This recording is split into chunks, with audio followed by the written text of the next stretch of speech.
الحمد لله الذي أمرنا بترك المناهي وفعل الطاعات. أشهد أن لا إله إلا الله وحده لا شريك له، وأشهد أن سيدنا محمدا عبده ورسوله الداعي بقوله وفعله إلى الرشاد. اللهم صل وسلم على سيدنا محمد وعلى آله وأصحابه الهادين للصواب، وعلى التابعين لهم بإحسان إلى يوم المآب. أما بعد، فيا أيها المسلمون اتقوا الله حق تقاته ولا تموتن إلا وأنتم مسلمون. وقد قال الله تعالى في كتابه الكريم: أعوذ بالله من الشيطان الرجيم، بسم الله الرحمن الرحيم. يا أيها الذين آمنوا اتقوا الله ولتنظر نفس ما قدمت لغد واتقوا الله إن الله خبير بما تعملون. وقال في آية أخرى: إن عدة الشهور عند الله 12 شهرا في كتاب الله يوم خلق السماوات والأرض منها 4 حرم. Hadirin dan dimuliakan Allah, puji dan syukur kita panjatkan kehadirat Allah yang Maha Ghafur. Pada kesempatan Jumat ini Allah masih memberikan kita nikmat terbesar yang diberikan Allah kepada kita sekalian, yakni nikmat iman dan nikmat Islam. Salawat dan salam semoga tetap tercurah limpahkan kepada junjungan alam baginda Nabi besar Muhammad sallallahu alaihi wasallam.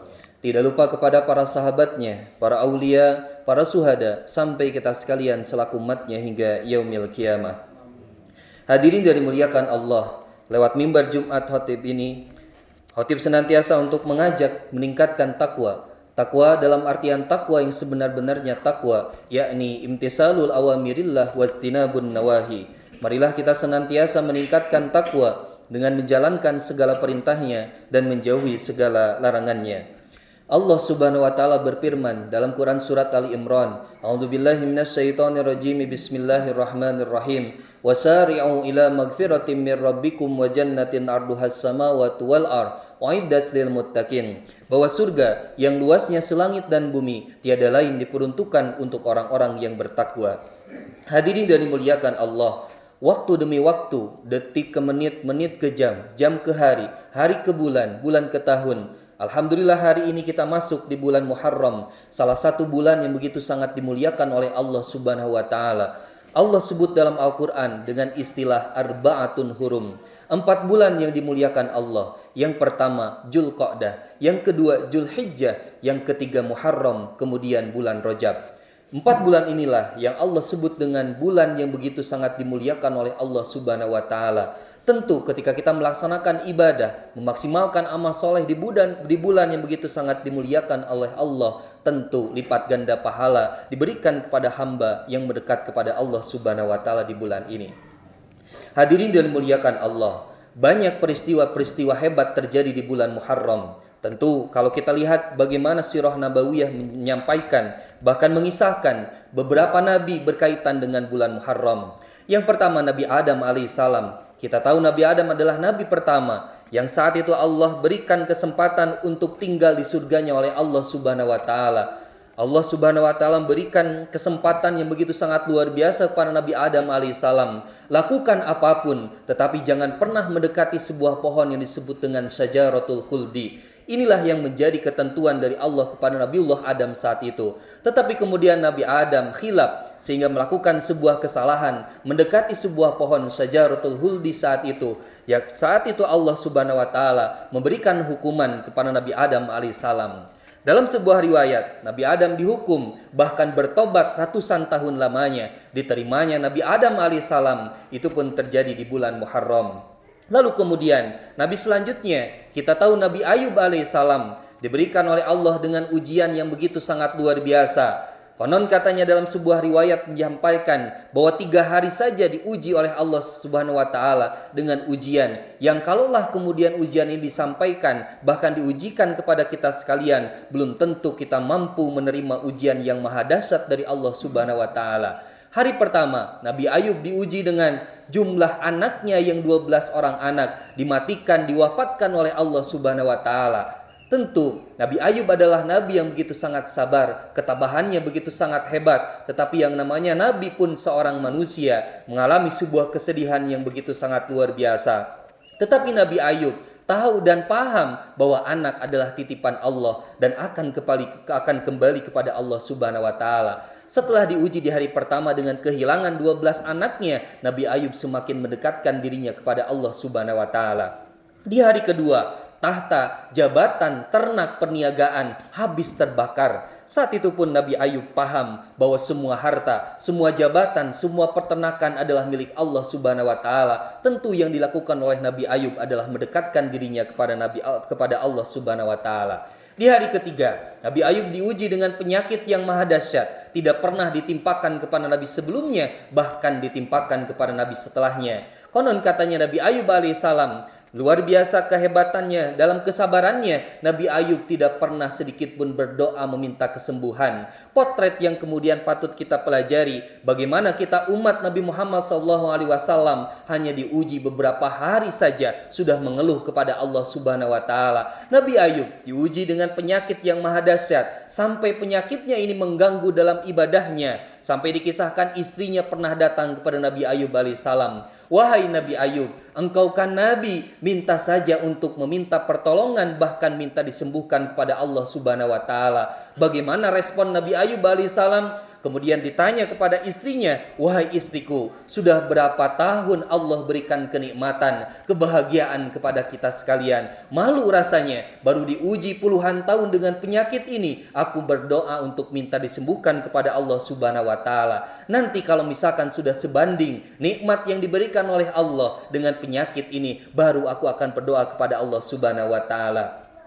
Singkat cerita, Nabi Ayub sampai terganggu dalam ibadahnya. Kemudian Nabi Ayub berdoa diabadikan dalam Al-Quran. Wa ayyuba idnada rabbahu anni masaniya durra wa anta arhamur rahimin. Nabi Ayub berdoa kepada Allah Subhanahu wa taala. Hebatnya Allah dalam redaksi ayatnya menggunakan kalimat fastajabna, tidak menggunakan kalimat wastajabna, tetapi Allah menggunakan kalimat fastajabna. Bisa saja Allah menggunakan kalimat lain, tetapi huruf fa itu artinya tidak ada jeda sedikit pun untuk Allah menunda permintaan Nabi Ayub alaihissalam. Kalaulah kemudian kalimat waw yang digunakan wastajabna, tentu ada jeda entah 2 jam, entah 3 hari Allah mengabulkan doa Nabi Ayub. Tetapi dalam Al-Quran Allah menggunakan redaksi fastajabna, sehingga kontan Allah kemudian berikan kesembuhan kepada Nabi Ayub alaihissalam. Disembuhkannya Nabi Ayub alaihissalam itu pun terjadi di bulan Muharram. Lalu kemudian pelajaran apa yang kemudian patut kita petik dalam sebuah kisah, yang patut kemudian kita ambil pelajaran adalah marilah kemudian kita tingkatkan takwa. Takwa yang akan mengantarkan kita ke surganya Allah, seperti disampaikan dalam Quran surat Ali Imran, bahwa surga yang luasnya selangit dan bumi tiada lain diperuntukkan untuk orang-orang yang bertakwa. Lalu bagaimana indikasi seorang dikategorikan takwa? Setidaknya salah seorang sahabat dekat Nabi, yaitu sahabat Sayyidina Ali karramallahu wajha, merinci 4 indikator takwa. Seorang dikategorikan takwa ketika memiliki 4 indikator ini. Yang pertama, menurut Sayyidina Ali, seorang dikategorikan takwa ketika al-khawfu minal jalil, ketika takutnya kepada Allah Subhanahu wa taala. Banyak hari ini seorang menteri lebih takut kepada presidennya tetapi tidak takut kepada yang memiliki presidennya. Seorang murid lebih takut kepada gurunya dibandingkan yang memiliki guru, yakni Allah Subhanahu wa taala. Seorang dikategorikan takwa, maka al-khawfu minal jalil, akan takut kepada Allah Subhanahu wa taala. Kemudian yang kedua, seorang dikategorikan takwa menurut Sayyidina Ali karramallahu wajha, yakni wal amalu bit tanzil, mengamalkan apa yang kemudian diturunkan oleh Allah, yakni Al-Qur'an. Al-Quran bukan sekedar dibaca, tetapi Al-Quran diamalkan dalam kehidupan sehari-hari. Itulah tanda seorang bertakwa. Kemudian yang ketiga, wal qanaa'atu bil qalil, merasa cukup dengan dengan apa yang diberikan oleh Allah meskipun sedikit.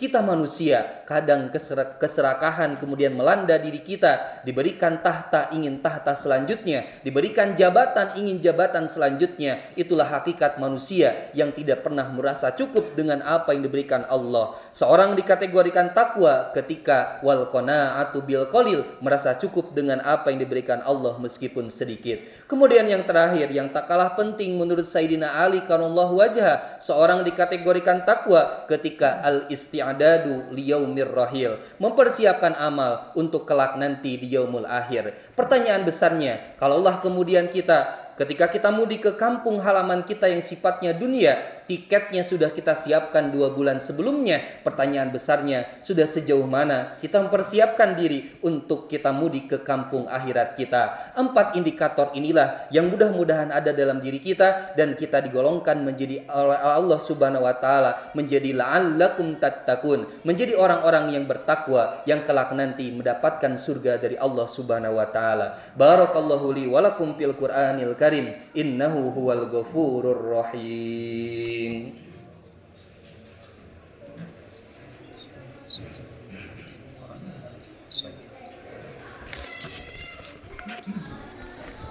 Alhamdulillahi wa kafa, wa usalli wa usallimu ala sayyidina Muhammadinil Mustafa wa ala alihi wa ashabihi ahlil wafa. Asyhadu an la ilaha illallah wahdahu la syarikalah wa asyhadu anna sayyidina Muhammadan abduhu wa rasuluh. Amma ba'du fa ya ayyuhal muslimun, usikum wa nafsi bi taqwallahil aliyyil azim. Wa'lamu anna Allah amarakum bi'amdin azim, amarakum bis salati wassalami 'alan nabiyil karim. Faqala inna Allah wa malaikatahu yusalluna 'alan nabi, ya ayyuhalladzina amanu sallu 'alaihi wa sallimu taslima.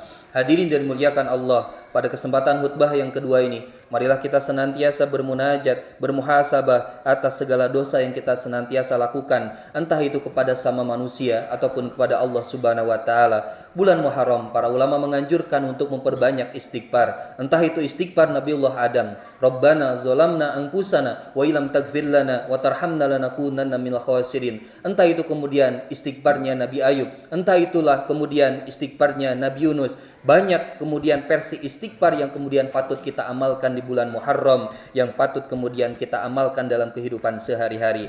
Marilah kita sejenak tundukkan kepala kita untuk seraya berdoa kepada Allah Subhanahu wa taala untuk meminta ampun atas segala dosa kita sekalian. Allahumma shalli wa sallim wa barik ajmain. Amin.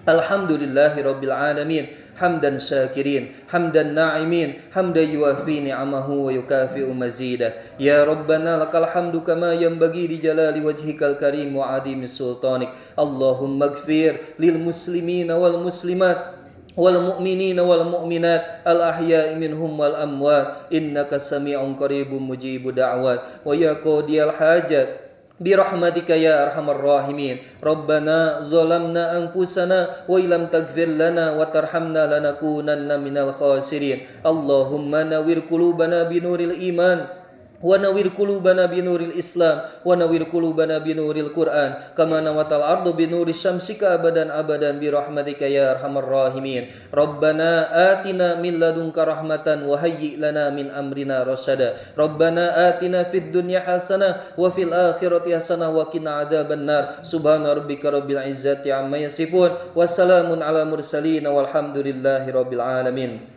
Ibadallah, innallaha ya'muru bil 'adli wal ihsan wa itaa'il qurba wa yanha 'anil fahsya'i wal munkari wal baghi ya'idukum la'allakum tadhakkarun. Fadhkurullaha al-'azim yadhkurukum wa da'uhu yastajib lakum wa la dzikrullahi akbar. Aqimis shalah.